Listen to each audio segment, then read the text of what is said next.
आज का फैसला ऐतिहासिक फैसला है। अयोध्या के फैसले के बाद जो न्याय के झंडे झुक गए थे, आज वो फिर से वापस अच्छी तरह लहराए हैं और पूरी दुनिया में एक बहुत गजब का संदेश गया है। और जो लोकतंत्र है, लोकतंत्र में जब तक न्याय व्यवस्था कायम मजबूत रहेगी तभी तक लोकतंत्र है। तो लोकतंत्र फिर जिंदा हुआ है और बेईमान सब नंगे होंगे। सवाल इतना है कि जो पैसा 16,000 करोड़ या समथिंग जो है, उसमें देखना ये होगा कि लाभ कितने का हुआ। इस सरकारों में 15 लाख करोड़ के करीब जो है सरमाएदारों का माफ़ हुआ। जब ये कैलकुलेशन निकलेंगी और ये इनके नाम आएंगे तो वही लोग मिलेंगे जिनका 15 लाख करोड़ माफ़ हुआ है। ये एक व्यवस्था है। 3 लाख करोड़ यदि गाँव में खर्च कर दें कोऑपरेटिव सोसाइटी पे तो देश में बेरोजगारी पूरी खत्म हो जाएगी। उस पर आप चिंता नहीं करेंगे, लेकिन आप 15 लाख करोड़ रुपया चंद लोगों का माफ़ कर देंगे। और उसके बाद ये देखिए, ये मुल्क है और ये व्यवस्था है। इस मुल्क में ट्रांसपेरेंसी तो लानी पड़ेगी। ये किसी के लाला की दुकान नहीं है कि आप इसमें कुछ भी पैसा लेते रहें, कहीं से लेते रहें और चुपचाप बैठे रहें और देश भर में दिन भर हिंदू मुसलमान की कीर्तन करते रहें, सारी बात छिपाते रहें। वो अब चलने वाला नहीं है। आपको हिसाब तो देना ही पड़ेगा और पत्ते जब खुलेंगे तो बहुत दूर तक बात जाएगी। अभी हिसाब प्रधानमंत्री कोष का भी देना पड़ेगा। सवाल उसका भी आएगा, कोष में भी कौन कौन आए थे, किससे पैसा लिया गया था। खरपच्चे तो सारे उड़ाए जाएंगे। और जनता जो है गुमराह एक बार होती है, काठ की हांडी एक बार चढ़ती है, बार बार नहीं चढ़ती। इस जो आया है फैसला, इसका दूरगामी परिणाम चुनाव पे भी होंगे। और भक्त इस देश में बहुत ज़्यादा नहीं है। हिंदू मुसलमान की कीर्तन करने वाले बहुत ज़्यादा लोग नहीं हैं। ये बहुत शांतिप्रिय देश है। यहाँ हज़ारों साल से सारी नस्लें, सारी कौम मिलकर रहती हैं। यहाँ दंगा ना हुआ है, ना कराया जा सकता है। ऐसे लोग बहुत आए और बहुत चले गए, कोई फ़र्क नहीं पड़ता। जनता बहुत समझदार है। 10 साल आपने लगा लिए हिंदू मुसलमान की कीर्तन करने में, कुछ हुआ क्या? कहीं कुछ नहीं हुआ। सब लोग बहुत समझदार हैं, सही सलीके से काम करेंगे। सरकारें इनसे ताकतवर आई हैं। एक ज़माना था इंदिराइज इंडिया, और इंदिराइज इंडिया जो चलता था वो भी हारे हैं चुनाव में बदलाव आएंगे, बहुत अच्छी तरह आएंगे। जनता बहुत अच्छी तरह जाग रही है। जिन लोगों को लगता था कि न्याय व्यवस्था खतरे में आ गई है, आज उनको साहस आ गया है कि न्याय व्यवस्था वहीं है जहाँ थी। ये भारत की न्याय व्यवस्था है, ये कभी झुकती नहीं। इसने आज बहुत ऐतिहासिक काम किया है और इसके परिणाम चुनाव में आएंगे। बीजेपी के सांसद हैं अनंत हेगड़े, उन्होंने कल ही कहा है कि संविधान को दोबारा लिखने की जरूरत है। देखिए, संविधान में संशोधन 100 से ज़्यादा होली है। अच्छी बात हमेशा संशोधित होती। वो दोबारा लिखने की बात कर रहे हैं, वो पहले भी नहीं, वो हम करें। संशोधन होते रहे हैं, होते रहेंगे। 100 से ऊपर हो गए। अच्छी बात के लिए हमेशा स्वागत है। लेकिन कोई ये कहे किसी के बाप की बपौती है, यहाँ एक जाति का राष्ट्र बना देंगे, एक धर्म का बना देंगे, किसी की औकात नहीं है। तो ये बीच बीच में आवाजें क्यों आती फिर? देखिए, आवाजें तो प्रयास सारे करेंगे, लेकिन इनके लाला की दुकान थोड़ी है। ये 140 करोड़ की जनता है, उससे भी तो कुछ फैसले लेने हैं। 4 आदमी बैठ के थोड़ी फैसला ले लेंगे। और कैसे आप कर देंगे? संविधान से क्या दिक्कत है बीजेपी के लोगों को? नहीं, संविधान से वैसे तो एक मिथ है, वो भी हम दूर कर दें। जो आरएसएस की सरकार और बीजेपी की सरकार भारत में बनी है वो इसी संविधान से बनी है। इस पे भी देश के 140 लोगों को सोचना चाहिए। ये संविधान यदि चीन और रूस की तरह रहा होता तो क्या आरएसएस यहाँ जन्म लेती? इस संविधान में खामी है। इस खामी को उन लोगों को भी स्वीकार करना पड़ेगा जो संविधान के हामी हैं। इस संविधान के तहत ही बीजेपी की संवैधानिक सरकार भारत में बनी है। इस पे ऐसे मुकम्मल इलाज आगे से होने चाहिए अगली सरकारों में कि कोई जरूरत ना कर सके। 400 पार का नारा दे रहे हैं। नहीं, 400 पार तो जनता को देखना ना। मैं कहूँ कि 700 आ जाएं, मेरे कहने से थोड़ी आएंगी। ये तो जनता को तय करना है। जो आज का संदेश है जनता के बीच में जाएगा और जनता फैसला लेगी। यदि जनता इस मुल्क को बर्बाद करना चाहती है तो स्वागत है। और जनता का मुल्क है, जनता बचाना चाहती है तो भी हो सके 40 पे आ जाए। आज फैसला आया है, ऐसे फैसलों से जनता पे कोई असर फर्क पड़ता है क्या? कोई इनको देखिए, ये जनता है, ये सब जानती है। और चुनाव जब आते हैं तो इतने बेहतरीन नतीजे आते हैं। एक आदमी का दिमाग एक आदमी का होगा। जब 140 लोग सामूहिक रूप से अपनी बुद्धि का प्रयोग करेंगे तो फैसले अच्छे ही आएंगे। आते रहे हैं ऐसे ऐसे तुरुम खां इस चुनाव इस देश में हराए गए हैं, ऐसे प्रधानमंत्री हराए गए जो कल्पना नहीं करते थे। तो आगे भी ऐसा होगा। ईवीएम को लेकर भी सर आप लोग लड़ाई लड़ रहे हैं, विरोध कर रहे हैं कि ईवीएम बैन होनी चाहिए देश में। देखिए, ईवीएम पे भी मेरा मत थोड़ा सा अलग है। जब बैलेट पेपर हुआ करते थे घोटाले तब भी होते थे। इंदिरा गांधी के चुनाव उसका एक परिणाम है, एक उसका उदाहरण है। ईवीएम में रसीद आनी चाहिए। जैसे आप एटीएम पे जाते हैं, रसीद लेते हैं, एक रसीद की व्यवस्था ईवीएम में हो जाती है। ईवीएम से बढ़िया कोई चीज़ नहीं है। लेकिन वो हो तो सही। या तो आप रसीद की व्यवस्था करो। ईवीएम बहुत बढ़िया चीज़ है। और ऐसा कहीं नहीं लिखा कि आप बैलेट पेपर लाके घोटाला नहीं कर सकते।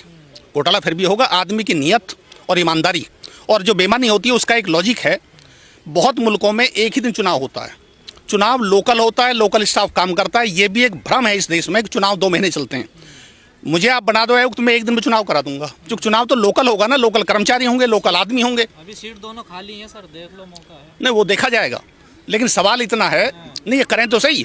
चुनाव एक दिन में पॉसिबल है, चुनाव ईवीएम से ही पॉसिबल है, रसीद हो और एक दिन में चुनाव हो। और उसमें भी एक और आगे का समझ, एक चीज तो 7-7 चरण में होता है ईवीएम से भी। नहीं, वही तो मैं कह रहा हूँ, एक चरण में हो। और अगला और बताएं, इस मुल्क की जनता तक ये बात जानी चाहिए कि जिस दिन चुनाव हो एजेंट सरकार से बनते हैं, उसी दिन एक ही बूथ पे उसकी काउंटिंग करके उसकी रसीद बना के एक तो मशीन पे पेस्ट कर दो, एक एक एजेंट को दे दो और मशीन को उठा के फेंक दो, कबाड़ा हो गया। कोई घोटाला कर ही नहीं सकता। लेकिन आप नियत तो बदलो। अनिल मसीह जैसों का क्या होगा फिर सर? नहीं, वो होगा, उनका क्या इलाज है? सबका होगा। लेकिन हमने जो कहा, मशीन में जहां बूथ पे काउंटिंग हुई है उसी टाइम उस मशीन को टिक करो, उसका नंबर निकालो, किसको कितनी वोट पड़ी है, वहीं से उसकी रसीद बनाओ, उस पर एक पेस्ट करो, जितने एजेंट हैं उनको कॉपी दे दो, घोटाला बंद होगा, मशीन को उठा के फेंक दो। ना सुरक्षा करनी है, ना पुलिस लगानी है, ना उसके फॉलो करना है, ना उसके पीछे जाना है, ना घोटाला करना है, ना 2 महीने चलना, एक दिन में चुनाव हो जाएंगे सर। कि भारत देश का कोई जस्टिस भी होता है, वो भी अपने पद से इस्तीफा देता है 2-4 दिन के पद में रहते हुए, बचे हुए से अपने ऑफिस से। और जैसे आप लोगों ने देखा होगा कलकत्ता में अभी हुआ है, गांगुली जी ने किया ऐसा। दूसरा, इसी तरह से इलेक्शन कमीशन ऑफ इंडिया भी कर सकती है। इसी प्रकार से बहुत सारे लोग ऐसा करते हुए नजर आ रहे हैं।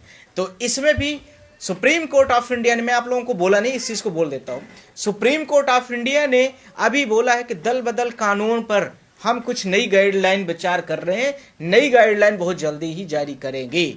जो लोग यहाँ आते हैं और वहाँ आया राम गया राम की जो कहानी चल रही है 1960 से, अभी आप देखिए, अभी इस पार्टी में आप हैं, आप हिमाचल में देखिए सरकारें गिर रही बच रही हैं, किस तरह से लोग कर रहे हैं सफर। अब यह विश्वसनीयता, जनता के वोटिंग राइट्स का आर्टिकल 19(1) ये का कंप्लीट वायलेशन फिर हो रहा है। कम से कम 5 ईयर्स टेन्योर पूरा होना चाहिए, उसके बाद उस व्यक्ति को जिस पार्टी में जाना है, जहां जाना है वो जाए। ये मैं आपके माध्यम से पूरे देश की जनता से बोलना चाहता हूं कि आप सारे लोग सिलेक्टिव लोगों को, जो जेन्युइन व्यक्ति हो उसको वोट दें, चाहे वो किसी भी पार्टी का हो। मैं ये नहीं कह रहा हूं किसी पार्टी स्पेशल से ही बात है, पर यह सिद्धांतता ये स्पष्ट होना चाहिए कि वह व्यक्ति रिलाय करेगा, जिस व्यक्ति जहां पर खड़ा है वह वहां पर सिद्धांतता रहेगा।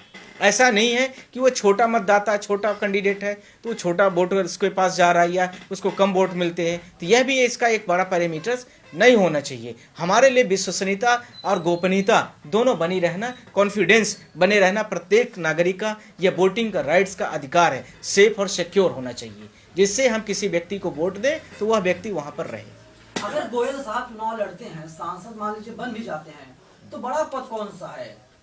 चुनाव आयोग का पद है, चुनाव आयोग का पद है, या फिर सांसद का पद है? प्रमोशन और डिमोशन?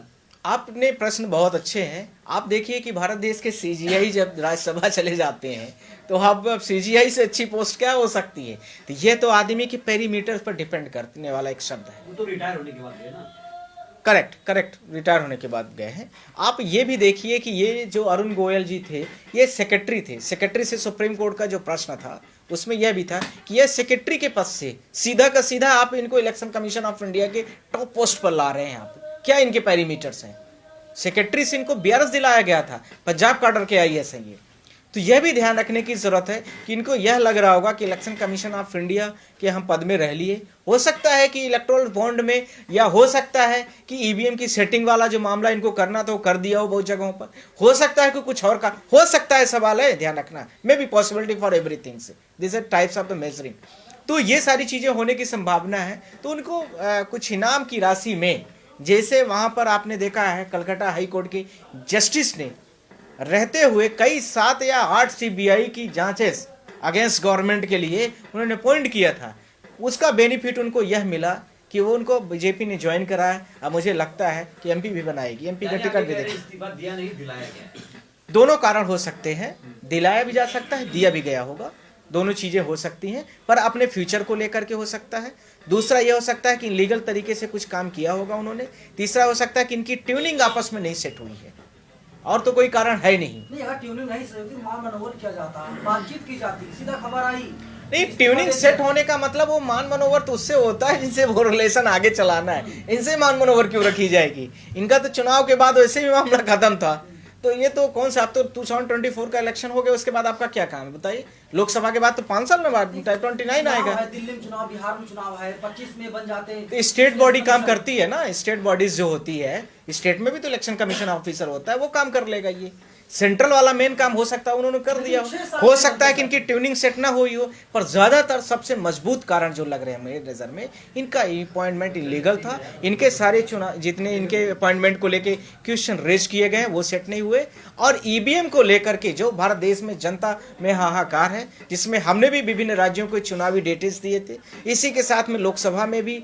जो पुरानी 2019 की हम लोगों की पिटीशन चल रही है, एडीआर की भी चल रही है, जिसमें कई सारे राज्यों के चुनाव में आप लोगों ने बोला था, आप लोगों को पता ही है कि उनमें ये जितनी वोट डाली गई लोकसभा में, खासकर तमिलनाडु, बिहार, अरुणाचल प्रदेश, इसी के साथ में यहाँ मथुरा में जो हेमा मालिनी जी की सीट है, बनारस की सीट है, इसी प्रकार से नॉर्थ ईस्ट की कई राज्यों में ऐसा हुआ था। इस प्रकार से भारत देश के कई राज्यों में कम वोट डालो ज्यादा वोट मिले, यह वाला जो केस है वो इसी महीने में लग गया है, तो इसलिए भी एक कारण होगा। सर क्या लगता है, आप सुप्रीम कोर्ट के वकील हैं, उन्होंने इस्तीफा दे दिया है, तो क्या लोकसभा चुनाव पर रोक लगेगी?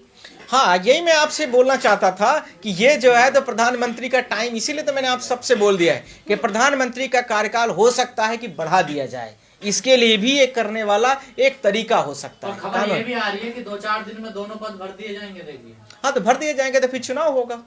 चुनाव का जो प्रोसेस, पर सवाल ये नहीं तैयारी है, देखिए सरकार की तय कर लिया गया है, सर, नाम तय कर लिया गया है, हाँ। सिर्फ आना बाकी है।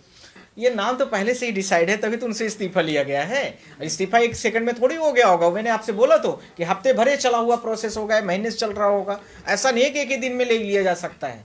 इन्होंने अभी इस्तीफा दिया है, ये ईवीएम को बैन करने वाले व्यक्तियों में से नहीं थे, ये ध्यान रखना। पर भारत देश की जनता उनके ऊपर इतना प्रश्न पूछ रही थी कि वो मजबूर और दबाव में थी। दूसरा, उनका अपॉइंटमेंट इतना खराब था कि सुप्रीम कोर्ट के प्रश्नों का जवाब नहीं था। तीसरा यह था कि सरकार के साथ में उनकी ट्यूनिंग सही सेट नहीं हो रही थी कि ईवीएम में कैसे कम वोट डालो और ज़्यादा वोट निकले, यह वाली ट्यूनिंग मेरे हिसाब से नहीं समझ में आई। इसीलिए उनको और कोई कारण मेरे सामने नज़र में नहीं आ रहे, क्योंकि आर्टिकल 324 5 सब सेक्शंस में सिर्फ 2 ही चीजें हैं, आइदर सुप्रीम कोर्ट डिफाइन करेगी, आइदर सिर्फ और सिर्फ इलेक्शन कमीशन का जो मैनर होगा उसके आधार पर होगा। तो मैनर में यही सारी चीजें